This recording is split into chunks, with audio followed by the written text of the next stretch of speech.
Hi friends, మనసు చెప్పే ఛానల్కి ఇంతగా సపోర్ట్ చేస్తున్న మీ అందరికీ చాలా థ్యాంక్స్. ఈరోజు నేను మీకు చెప్పబోయే కథలో ఒక నీతి ఉంటుందండి. అది ఏంటంటే,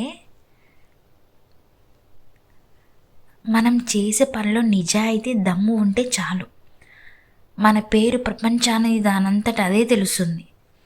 నువ్వు కేకలు వేసి చెప్పాల్సిన అవసరం కూడా లేదు అనేది ఈరోజు నేను చెప్పబోయే కథ.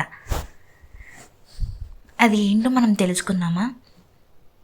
కానీ మీరు మాత్రం చూస్తూనే ఉన్నారు, కానీ సబ్స్క్రైబ్ మాత్రం చేసుకోవట్లేదు. మీరు సబ్స్క్రైబ్ చేసుకోండి. కథలోకి వెళ్ళిపోదామా? అదేంటండి, ఒక ఊరిలో ఒక మంచి పెయింటర్ ఉండేవాడు. చాలా గొప్పోడే అనుకుందాం. ఆయన వేసే బొమ్మలు ఉంటాయి కదా, ప్రాణం ఉన్నట్లు ఉంటాయండి. భలే చేస్తాడు. కానీ అతను మాత్రం ఈ బొమ్మ నేనే చేశాను అని మాత్రం పబ్లిసిటీ చేసుకోడు, అని ఎవరికి కూడా చెప్పుకోడు. అదే ఊర్లో మరొక చిత్రకారుడు ఉండేవాడు.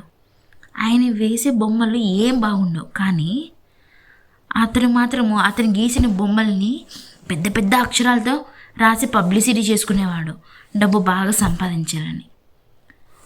అలాగే ఉండగా ఒకరోజు ఆ ఊరికి పెద్ద అయిన రాజు ఉంటాడు కదా, అతను ఏం చెప్పాడు, ఎవరు అత్యుత్తమ చిత్రం గీస్తారో వారికి రాజ్యగౌరవం దక్కుతుందని చెప్పినాడు.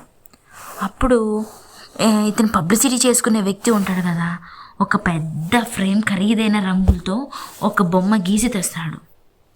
కానీ మొదటి వ్యక్తి కేవలం ఒక తెల్లటి కాగితం మీద ఒక చిన్న నీటి చుక్క గీసి తెస్తాడు.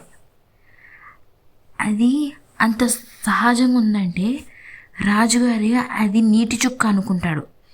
నీటి చుట్టు అనుకొని తుడిసేకెళ్తాడు. అప్పుడు రాజుగారికి అర్థమైంది. ఏమని చెప్పు, నిజమైన ప్రతిభకి ఆడంబరాలు పేర్లు అక్కర్లేదని. దీనివల్ల మనకి ఏమర్థమైంది, మనం చేసే పనిలో నిజాయితీ దమ్ము ఉంటే చాలు, అంతేకాని మన పేరు ప్రపంచట దానంతట అదే తెలుస్తుంది. నువ్వు కేకలు వేసి కూడా చెప్పక్కర్లేదు. ఇదే అండి ఈరోజు మన స్టోరీ. నచ్చినట్లయితే సబ్స్క్రైబ్ చేసుకోండి. చూస్తూ ఉన్నారు కానీ, వింటున్నారు కానీ, నాకు బాగా సపోర్ట్ చేస్తున్నారు కానీ ఒక్క సబ్స్క్రైబ్ కూడా రావట్లేదు. సబ్స్క్రైబ్ చేసుకోండి. ఇలా మీరు సబ్స్క్రైబ్ చేసుకుంటేనే కదా నేను కూడా బాగా ఇంకా ఇంకా మంచి మంచి స్టోరీస్ నేను చెప్పగలను మీకు. ఓకేనా? సబ్స్క్రైబ్ చేసుకోండి. Thank you.